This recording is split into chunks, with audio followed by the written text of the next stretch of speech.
A first-in-the-nation ban on the spreading of municipal sludge goes into effect in less than 3 months. Industrial chemicals known as PFAS in that sludge leached into groundwater after being used as fertilizer on hundreds of farms. The law also prohibits the use of sludge in compost and fertilizer, which has left some garden businesses concerned about their livelihoods because safer sources of compost will be very limited. News Center Maine's Vivian Lee has a story from Damariscotta.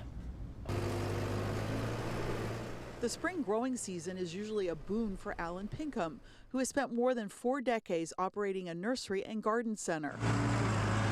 Customers come from across the Mid-Coast region and other areas to buy his super soil wholesale blend for home gardens and farms. Probably over the last for at least 15, maybe 20 years, I've been mixing up soil. And it's become quite popular. But in less than 90 days, under a new law, Pinkham will not be allowed to make or sell this formula of soil. And I'm about to be an illegal person if I continue. I'm a criminal.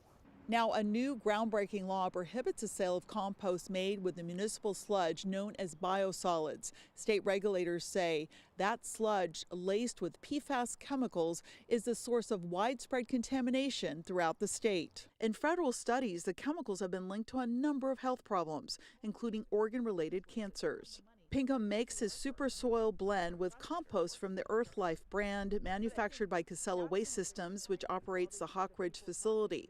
That facility makes nearly 80% of compost in Maine from predominantly out-of-state sludge.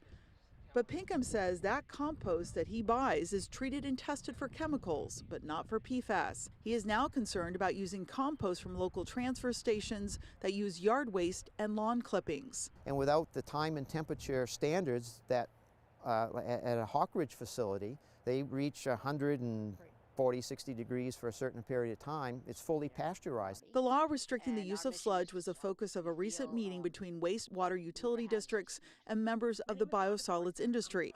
Officials support funding potential technology that would destroy the chemicals in sludge. The real crux of our issue is we need something that addresses the overall concentration in biosolids, and that may be a few more years out. The New England Interstate Water Pollution Control Commission is also working on the possibility of locating a PFAS technology center in Maine to test out innovative ways to eradicate PFAS. Vet them, test them, and provide that information to local utilities so they can start making some decisions on capital planning. But waiting for that technology to be approved will take too long for Pinkham.